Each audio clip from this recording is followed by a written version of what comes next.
guys, welcome to season 3 of Liberty Blue, the essential New York Rangers podcast. I'm Andrew Chelney, alongside Nick Zararis. And Nick, we are through the first 2 weeks of the season. Rangers have a 4-0-1 start. Record is pretty all right. I mean, you can only win the games you play, like we were just talking about, being that the Rangers have only played 5 games over the course of 2 weeks. There's not nearly as much to dissect or involve. You know, it's hard to get a feel for where certain guys might be at, where certain lines and pairs might be at, especially considering the fact that they do have a bit of turnover and they are trying some guys out who might not necessarily be here all year. And guys like Mancini, Edstrom, Rempe, you know, we'll see what the long-term vision is for that third pair with Jones, Ruedel, Mancini, who I just mentioned, but they're playing the games they're in. Shesterkin continues to be enough to mitigate their defensive issues. They're scoring enough on the power play to offset some of their 5-on-5 issues. They're a good hockey team. I mean, we spent a lot of time on last week's show talking about, can you guys all try some stuff? And they tried some stuff. You know, I don't think you want Chad Ruedel as an every game third pair defenseman, but I think if he draws in once every other week or so and gives one of those younger guys, whether it's Mancini or Jones, a little bit of a reprieve, I think that's fine. I think we're getting closer on Lindgren, who still has a few more days before he's eligible to come off of LTIR, but they're going to keep winning games, man. Toronto, for all of their talent, never really felt like they were in that firm of control of that game. I know Shesterkin. The third period, though. That was a little different. The Rangers had a lead, though, so it's not that big of a... And the other thing with that is the Rangers always historically have played Toronto well. I mean, you can point to that like 50-save shutout Georgiev had like 4 or 5 years ago. For whatever reason, the way the Rangers play always gives Toronto a hard time. Good win. Good wins against Detroit, both games. Detroit, not a very good hockey team, not very fast, and made the Rangers look fast, which is kind of hard to do. But there's not a whole lot to really dissect or pick apart here. The results are pretty straightforward. Panarin's line is doing what we've expected. The third line, like we said in our season preview, would be good on paper, and it's delivered. It's been their best line at 5-on-5. Riley Smith looks reasonably well enough, and Miller and Fox is working very well. And the other two pairs, though, underwater on the metrics, they are not losing the minutes in terms of actual goals. So there's stuff to improve on, but this is a pretty good first 2 weeks, all things considered. It'd be nice if there were more games so we could dissect more. Other than that, there's not really a whole lot to complain about. We need more games. Well, good news, Nick, is that we have one whole game today. We have one whole game on Wednesday, neither of which the Rangers play on. So that'll be very, very fun to watch that one single game and then just call it a night. But yeah, I mean, the third period aside from that Leafs and Rangers experience, but they had the lead, Saturday, so it's different. They're going to absorb a lot of pressure with a lead. That's just the nature of hockey. I understand that, but at Shesterkin played. I mean, he was outstanding. If you didn't think he was worth $12 million before, and you still don't think he's worth $12 million after what he did. Well, no, it's rubles, Andrew. I don't know if you heard or not, but it's rubles Shesterkin's looking for, not dollars. I don't know if you're familiar. Right. Those people, like, we just can't help anymore. Like, what does Shesterkin have to do? He's already won a Vezina. He looks this great, and it's October. What else does he possibly have to do for those people to turn around and say, you know what, he is worth that kind of money? Because like at a certain point, for those 20 minutes, he stood on his head and he secured the win for the Rangers, literally by, mostly by himself in that third. What else does he need to do for you to be like, you know what, give him the money, he's earned it? At this point, I'm not really sure. But against Detroit, yeah, the Rangers are just a simply better team. So these are the kinds of games that if they lost, you'd be like, but they should be beating those teams. What's going on? Thankfully, the Rangers not only are playing who's in front of them, but they're beating the teams they're supposed to beat. And that's how you get to 50, 53, 55 wins is you can only play who's in front of you, and you have to beat the bad teams. You're not playing 82 games of the Panthers, the Bruins, the Devils, the Jets. Like, you're not playing these top teams every single night. You are playing the bad teams as well with, mixed in there. And if, If you don't get the points against the bad teams, okay, well then you have to essentially force to get the points against the good teams. And that's all, I could say these things. Just get the points. So it's easy to do that. But when you're a team like the Rangers, it should be relatively easy for you to get points against teams like Detroit because you are simply a better team than them on paper basis, on ice performance basis. You are a much better team. So the fact that they won those 2 games relatively easily as well, that's a good sign. They played well for 2 periods against Toronto before their full out attack made the Rangers kind of play on their heels a little bit. But all in all, from the first 5 games, Utah side, because they played not a whole lot of defense in that game, for 4 out of the 5 games, for the most part, they've looked good, and that's a good sign. I think it's really easy to fall into the trap, especially because they're not playing a lot of games right now, to talk about it like it's football, where we only have 5 games. So each game has kind of an outsized importance. And I think it's important to look at it through the lens of trends of what is and isn't working. And so far, they really might have something with Fox and Miller. I really like the way they play off of each other.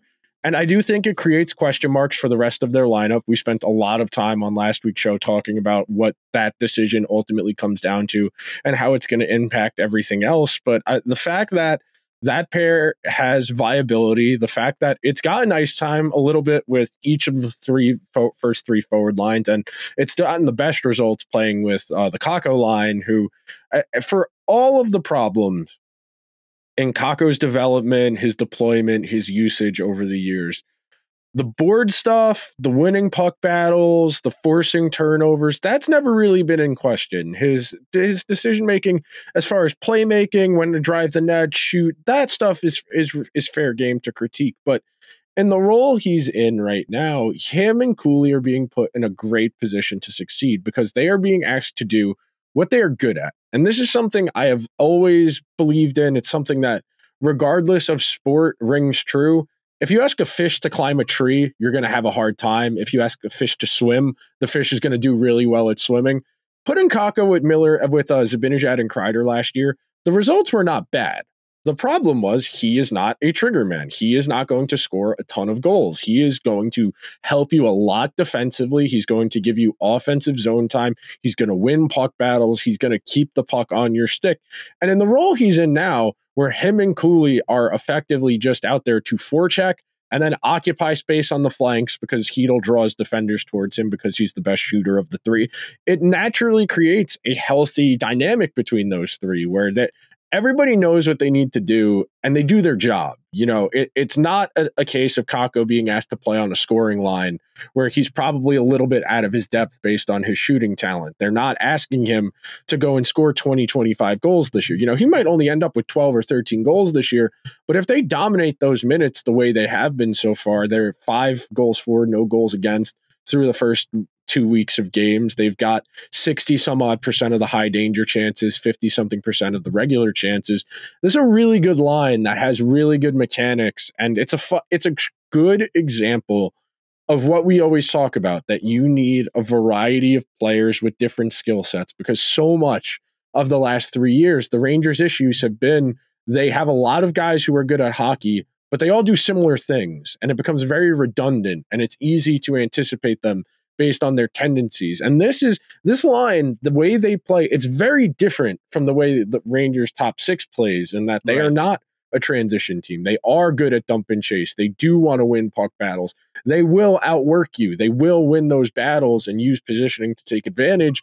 And it just makes the Rangers all the more dangerous. The more variety you have, the better. And look, the first 2 lines, possession-wise, haven't been great. They're a little bit underwater in terms of metrics. They're winning on actual goals, but the Rangers so far are showing you exactly what you expected. They've got a nice collection of talent. They definitely have some things to work out, but through the lens of that third line, the potential's here. The potential for a really good regular season again, and not just like a 42, 43, like a 50-win regular season is not out of the question. And again, they got to play more games. The schedule is very slow out of the gate so far. we'll see. You know, Toronto's a good first serious opponent to take on. I want to see how they handle some of the teams they've historically struggled against. But so far, I like what I've seen from the third line, and Miller and Fox are better than advertised. So at least as far as like giving me something to be excited about, something to care about, we've got a little bit more than we usually do this early in the season. I mean, I agree, and we've only been not just us. A lot of people have been clamoring for Miller Fox for 3 or 4 years now. Yeah, at this point. So thankfully, finally, we've seen it, and not only have we seen it, the results are looking good. And I think both things can be true about Kaapo Kakko. I think you can be, disappointed, upset at Kaapo Kakko never being the second overall phenom talent that is expected of a player taken at that high of a caliber. But you can also, be reasonably happy at the things that he does well. A lot of people that argue, oh, you should trade Kakko, you should, move him for somebody else. The thing about people that say that is those people never provide a reasonable name in return. If you want to trade Kaapo Kakko, and I'm not saying that he's untouchable, obviously in the right trade, you can make that happen. But if you want to trade Kaapo Kakko, it has to be for somebody that makes sense. It has to be for someone who's going to play as well. It can't just be for a prospect. Of course. Yeah, it can't. Well, the Rangers aren't going to do that anyway, because Kaapo Kakko occupies a top 9 spot, and also Laviolette and the entire Rangers staff can trust Kaapo Kakko to play in a top 6 role if they if they are desperate and need him to do that. It's not ideal, but he's done that in the past, so he has the runway with them to do that if need be. But if you want to trade Kaapo Kakko, not only do you need to replace the skill set that he does have, but also name me a guy that does what he does that's also as young as he is and also as cheap as he is. Like, it takes two to tango. Saying trade Kakko is a very ethereal statement. Like, yeah, I mean, if there's a good trade on the table that makes the team better, that involves Kaapo Kakko leaving the team, you definitely entertain that. But you can't just trade this guy for a bag of chips or whatever you want to do. And then his skill set, which is vital on that third line, like you mentioned, the puck battles, a lot of the board stuff he's good at, the board battles. He leaves with that. And you got to find somebody to not only replace that, but also someone who's same age, say around the same money, because Rangers don't have a lot of it right now, that can do that, but also do more. And there's a different team that's looking to move somebody that's better than Kakko and get Kakko in return. We have to be realistic here. Kaapo Kakko, yes, isn't the second overall talent that people wanted, and you can be it's reasonable to be disappointed at that. But the things that he does well are a positive force on this team when he's on the ice. When he's with Chytil and Cooley, that third line is not only dangerous, the other team has difficulty sustaining offensive zone pressure. And that's exactly what you want your third line to do. Not only can they defend well, but they also, have reasonable attacks offensively as well. They're a good two-way line. You can't just say, get him out. Okay, but for who? For who? Whomst would you like in return? That's the kind of question you got to ask yourself.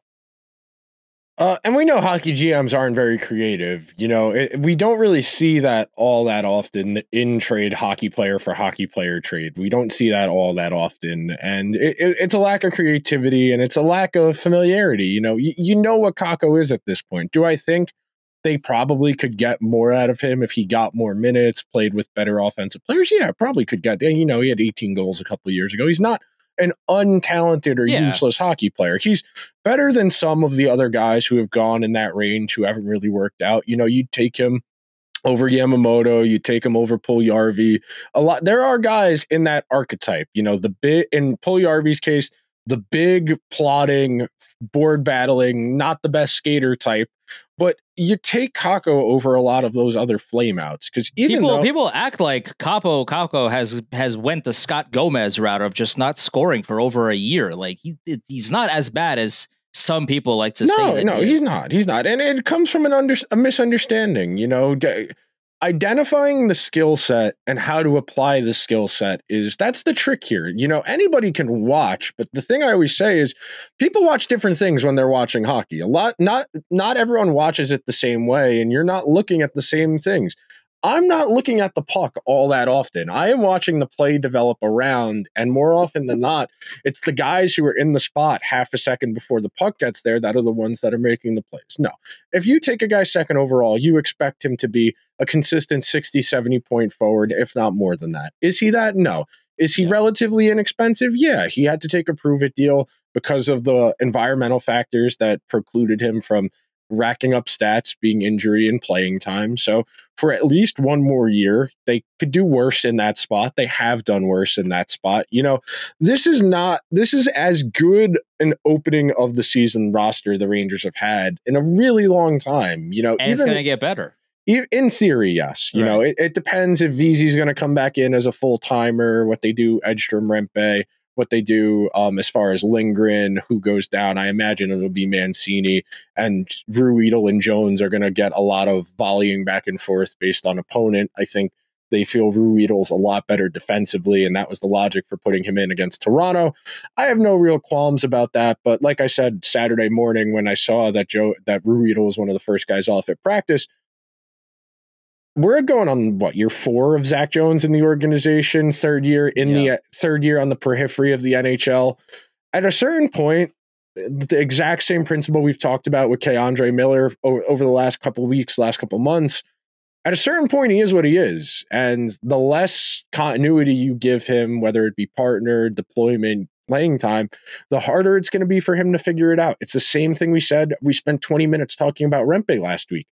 If you want to see if he's a guy or not, he's got to play, whether that's here or whether that's in Hartford. And now I understand it's a little bit different with sending guys down because certain guys, once you reach an age grade, you got to go through waivers. But for as far as the decisions they are making, they're making sense. This is not how they came out of the gate 2 years ago, where after they beat Tampa Bay, they lost to Tampa Bay in the conference final and they came into the season, it was just off. And that feeling stayed the entire regular season. Yeah.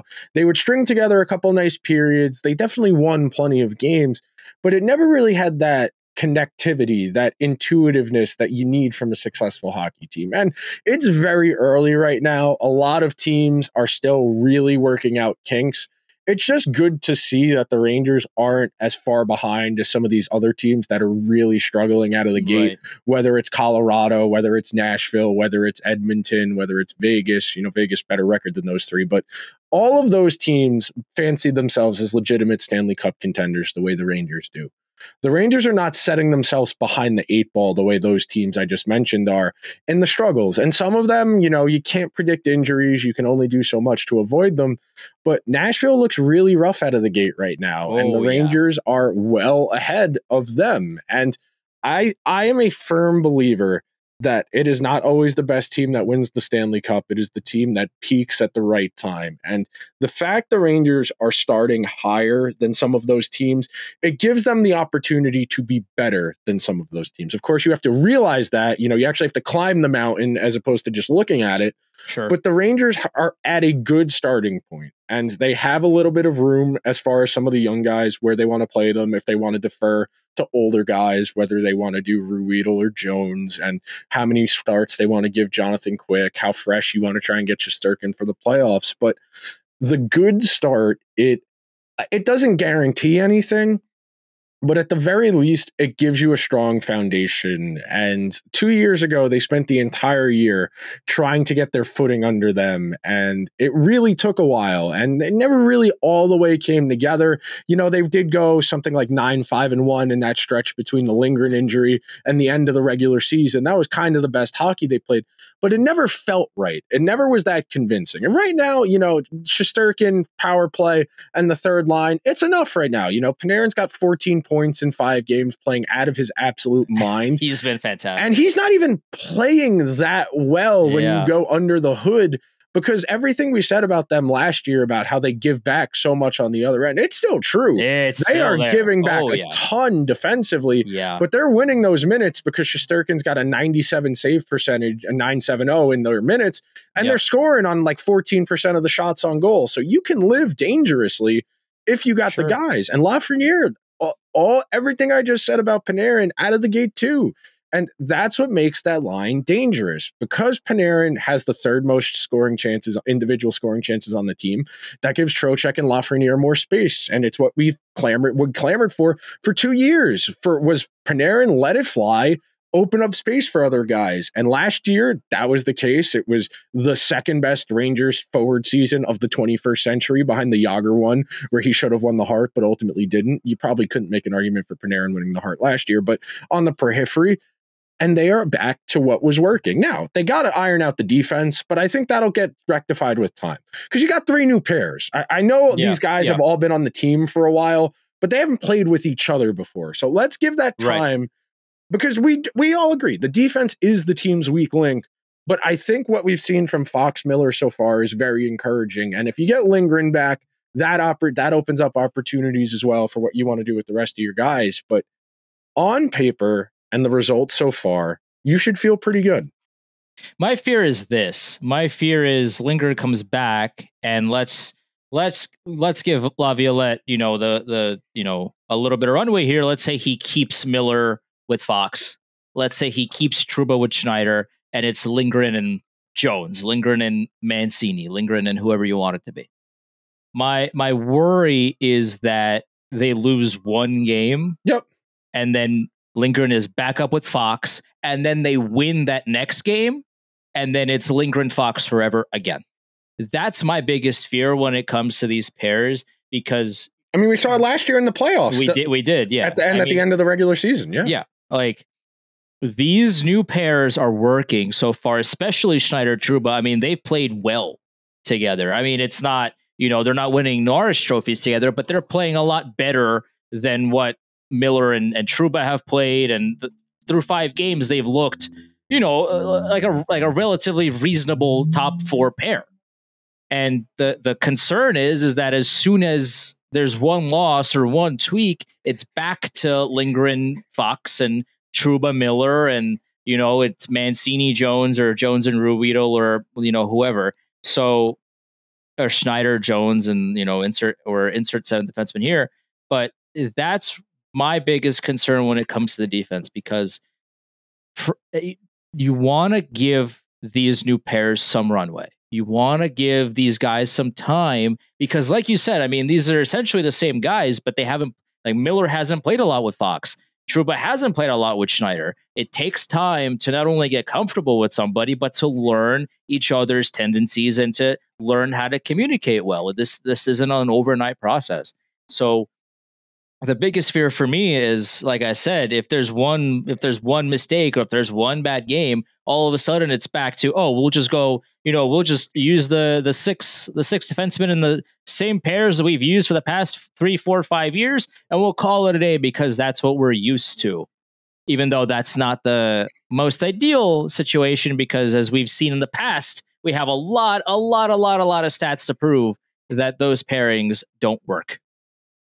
No, we see this line of thinking traditionally with coaches. The Rangers did this. The Rangers had their best defensive results last season, the month that Trouba and Lindgren were both out. When Jones was playing every game, the Rangers had really good underlying 5-on-5 results, especially on the back end. And when they brought Trouba back, it was originally going to be him on the third pair with Lindgren at points, and it was Jones at points, but there was no doubt in my mind that Jones was better than Trouba last year. And during the playoffs, I firmly believe if you just pull Trouba out and you put Jones in there, they probably win at least one more game in the Florida series and get to a game 7, because Trouba's implosion in, I think it was game 4, is ultimately what undid them in that game. But the funniest part about that, I hate to cut you off, but the funniest part about that is, I think it was Micheletti, and I want to say the very first home game of the season, he was talking about Trouba and playing in the playoffs and how he had a bad ankle and how he's a worrier, all these things. And we talked about this for the past 4 months. It's like, first of all, he was allegedly healthy because he said so. After it was all over, Jacob Trouba was like, "Oh yeah, my ankle is all healed." And like, brother, you had it out. You had it out that your ankle was destroyed, and that's why you played so atrociously. And then you threw that out the window because you said you were fine. And now the spin zone of Joe Micheletti saying, "Oh yeah, he was a warrior in the playoffs because his ankle was bad," is again hilarious because continuity error. Yeah, first of all, continuity error for sure, but also, it goes back to our philosophy of if you are not even remotely healthy, you should not play in the playoffs. I don't care if you're a warrior. I don't care, if the guys want you to play. If your ankle is in 100 pieces because it's shattered, you being out there on the ice is a net negative on this hockey team, whether it be for the Rangers or for anybody in any situation. If you cannot skate, how are you going to positively impact your team winning the game? In what world? I don't care that you're a warrior. You can't skate. And we see this, and it's not just the Rangers. The Oilers found really good defensive results in the playoffs. The games they played Darnell Nurse 15 minutes a game. The solution to these problems, it's right there in front of you. You have it. You don't even have to do this in like the abstract or the hypothetical. You saw the results when you played your worst defenseman fewer minutes. And I understand that so much of how we talk about defensemen playing defense is perception based. The idea that someone's good at killing penalties because they're on the penalty kill, or someone is good at defense because they play against the other team's best players. Just because they do that doesn't necessarily mean they're good at that. And I think it's a really easy trap that people fall into. Well, if he's out there against the other team's best players and he kills penalties, he's got to be good at defense, right? But when you watch in the abstract, the decision-making, the positioning, the technique, Trouba gets over his skates a lot, where he's leaning forward and all his weight is on his toes, so he can't get backwards and react. It's why he's always reaching stick first, because all his weight is forward. If he plays a little more of a neutral posture and a little bit more evenly on his weight, he can cut a little more dynamically left to right or keep things in front of him. But because he leans, because he's reaching to try and prevent, as opposed to using his skating to prevent space, that it creates a self-defeating cycle. And the thing is, it's the exact same stuff with Darnell Nurse. You watch Darnell Nurse, and it's the same exact mistakes Trouba makes, where he engages on a puck battle, he can't win it, so he chases the puck. Because he chases the puck, he lost. He's out of structure. He leaves his partner in front of the net by himself, or he's too passive in front of the net. He takes a really deep defensive posture, allows the opponent to skate at him with speed. He never steps up and forces the puck holder to make the pass or shoot decision, and it puts the goalie in an untenable position. That's why you want that defender to step up and pressure, because if you step up and you play the shot, that means the goalie only has to play the pass, and it eliminates a problem. And look, it's very early to be talking about this in the perspective of the playoffs, but no one looks great out of the gate right now. I know there are some teams with good records. I know like the Devils have a couple of nice wins. They also lost in overtime the other day in a 6-5 game. So I really want everyone to take a deep breath and understand this is a long season. And these opinions and evidence, it'll evolve. The more games you play, the more opponents you play. I think Montreal is a good case study of, they beat up on Detroit because they're just better than Detroit, and we know they're better than Montreal on paper and in reality. But can you go out and do it?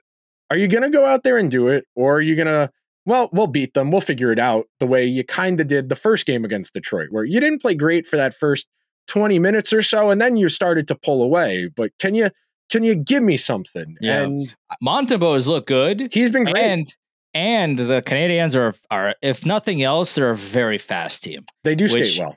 Which is, when you're a team like the Rangers that don't have the best foot speed at all times, that could cause an issue. So it'll be interesting to see how the Rangers counter that.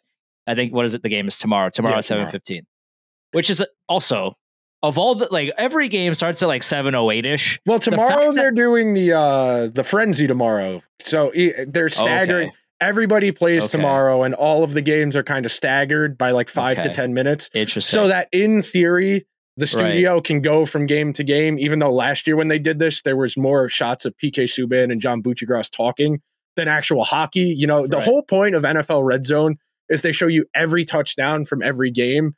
You can't do that for the NHL and then not show me every goal. You know, the whole point is to show all of the goals. That, I agree. Oh, we've got 15 games on tonight spread out over a 3-hour window. So we're going to go to every single game. Yeah. We're going to show you every goal, every big save, every power play opportunity. And then why are we doing shtick? Why are we watching John Buccigross eat chicken parm? Can we just watch the games? Like, I understand that ESPN, it would be funny if Ryan Callahan did that. By the way, shout out if you remember that. I think it was 2012. That was the Flyers. That was 24/7. That was That was 2011. Was that 2012? 11-12 that season. The fact that we know this, like the fact that we're not in a psych ward because we remember these things that's a whole different conversation for a whole different day. That's the lore, man. You got to know certain things. You got that. That's right. You got the tweet from that Sharks game that I can't say because this is a family show when they scored a goal with a certain word you're not allowed to say on any network, let alone the internet. There's lore out there. But real quick, the one last thing I wanted to hit on before we get out of here. The Shesterkin thing is going to get worked out, and it's good to see that the only people still talking about it are people arguing either entirely in bad faith or B, people who are addicted to clout. I don't think you need a better example of the internet being bad for your mental health than the fact that Stan Fischler is like 94 years old and he realized, oh, I can get attention whenever I want if I say this incendiary sentiment. And he's, well, granted, he's in a different time zone, but it's very funny to see tweets at 3:40 a.m. Eastern time. Oh, yeah, they got to pay Rubel Shesterkin over there, right? Oh, he makes a big save against Toronto. The price went up $500,000.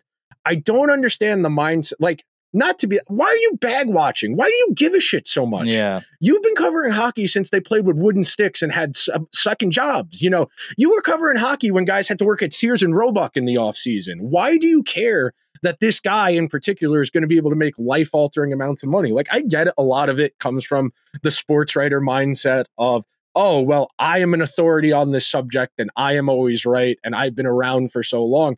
You are the only person arguing in bad faith. And yes, and I'll make this point because it's important to say, if you didn't watch the episode 2 weeks ago, the Rangers are where they are. They do not have the financial options to go another path. They are too down the road. And people say, well, sunk cost fallacy. Well, if you want to punt on the goalie, that's fine, but you got to get a replacement goalie. And you are not going to get an upper echelon replacement goalie because those guys do not become available. They just don't.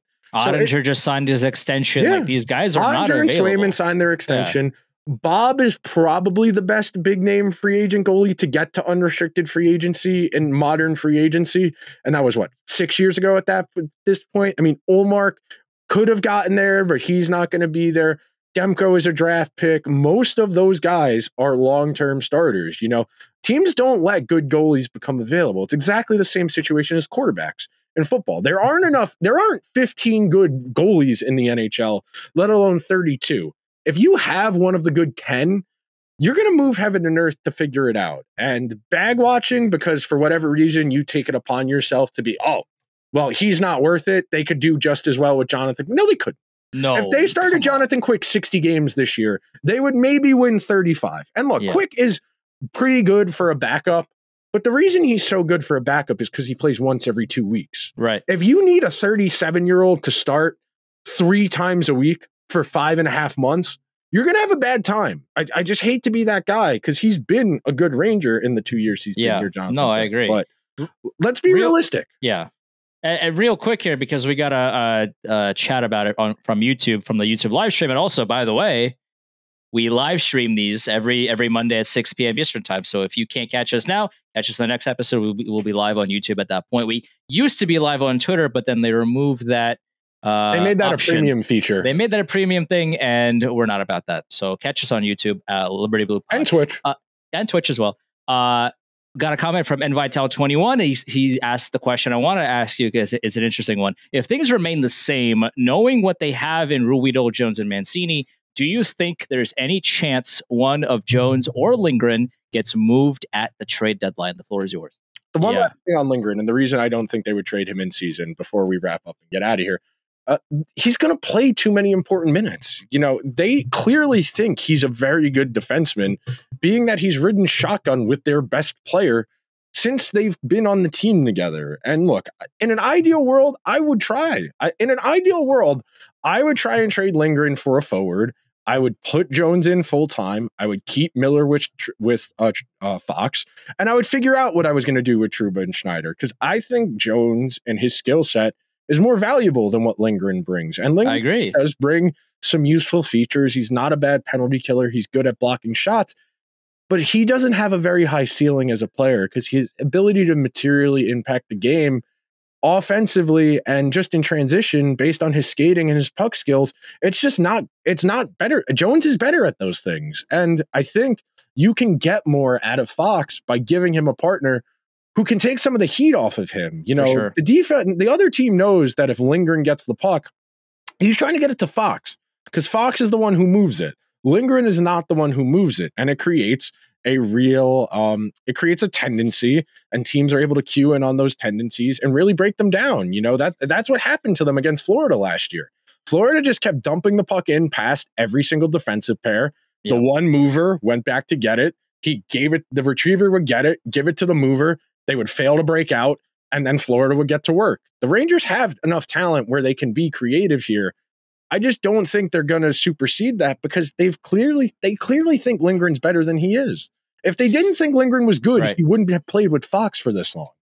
I think we've reached a point in the natural progression of NHL defensemen that you simply cannot have a defenseman in the top 4, really, let alone in the top 2, that is so scared of playing the puck. I wouldn't say that. Ryan Lindgren it's not is. Scared. It's that, I mean, he just doesn't have the skills. He doesn't have the skills. He doesn't want to do it.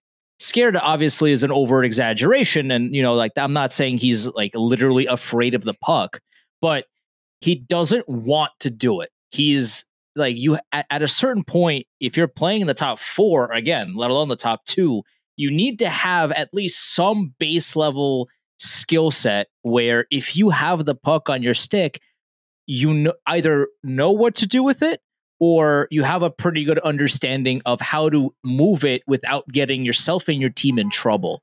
And Ryan Lindgren still, he's what, 25, 26? He does not have those skills. And in the modern NHL, you need to have, especially your top 2 pairing, both having some kind of skill set that lets them get out of trouble with the puck. Obviously, we all know Adam Fox is really good with the puck on his stick. And when you pair him with somebody that literally treats it like it's a hot potato like Ryan Lindgren does, it creates a lot of pressure on Fox. Why? Because teams know Ryan Lindgren isn't going to skate with the puck.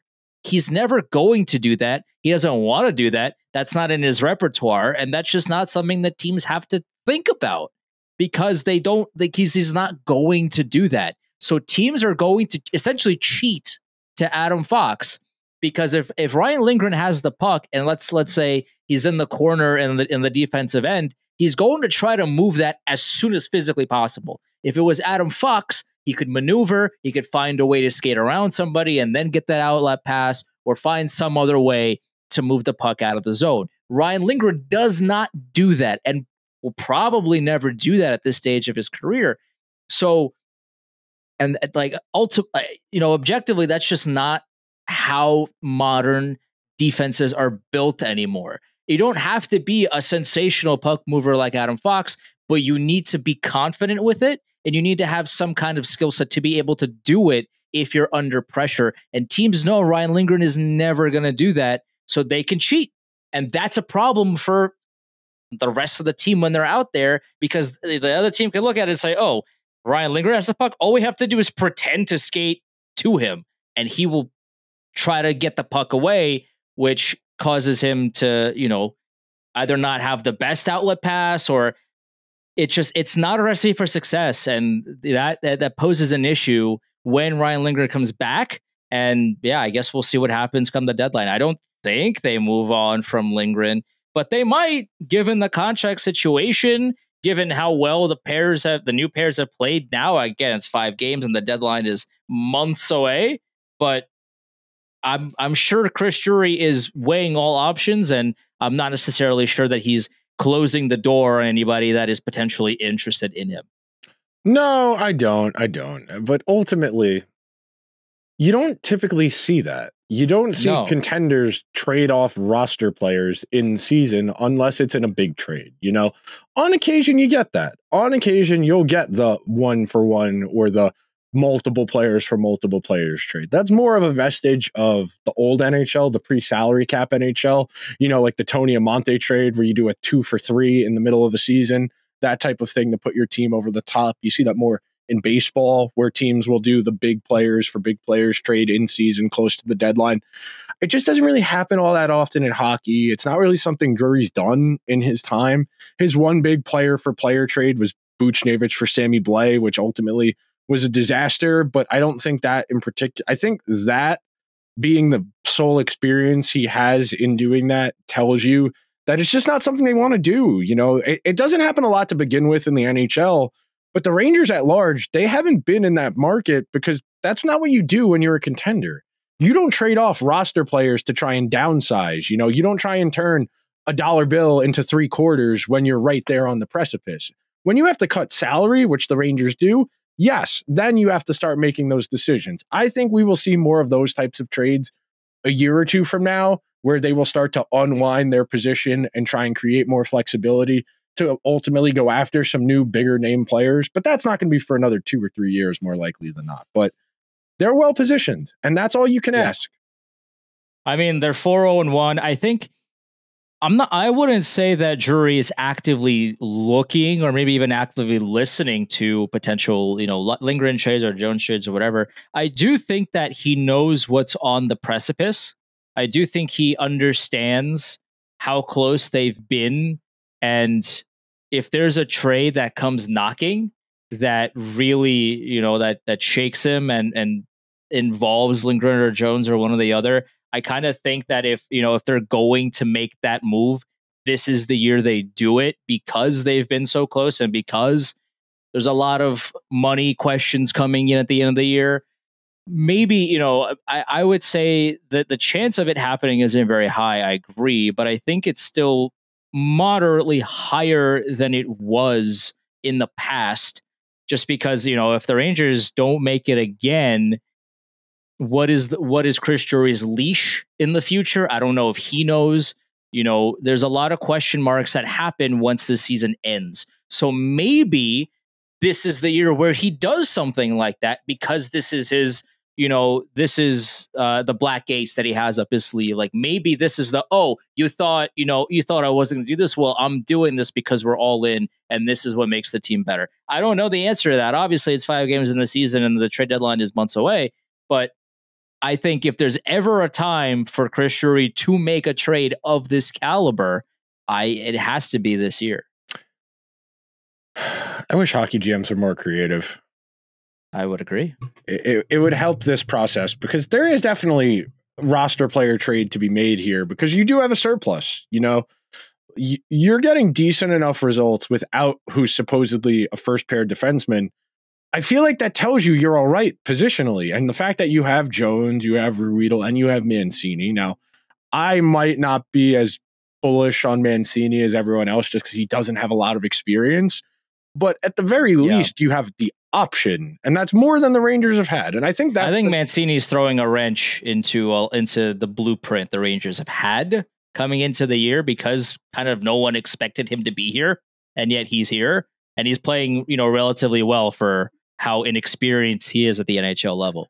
I think his skill set gives them pause. I think it's the same exact thing as Zach Jones, where they're worried when he has to play defense. And again, you know, when you ask a fish to climb a tree, you won't get great results. But if you ask them to move the puck and help get from defense to offense, you'll be all right at that. But we'll see. The one last thing I wanted to say before we get out of here, they have options now. This is not like the last few years where they've had 2 or 3 just absolute black holes in the lineup where, look, do they have some lower caliber players? Yeah, but this is not Ryan Reeves, Vitaly Kravtsov, and I'm trying to think who the fourth line center was on opening night that year. It wasn't Brett Howard. It was someone. Was it Colin Blackwell? No, he wasn't a center. That effect, not like last year where you had Bonino on the fourth line to open the season. Yeah. Could you do better probably than Rempe? Yeah. But he's not an atrocity. He doesn't play enough to impact the game that badly. Could you do better than Trouba? Yeah, probably, but you have options. You are starting from a good place and you can get better. And that's the goal, man. Keep getting a little bit better every week, keep accumulating it.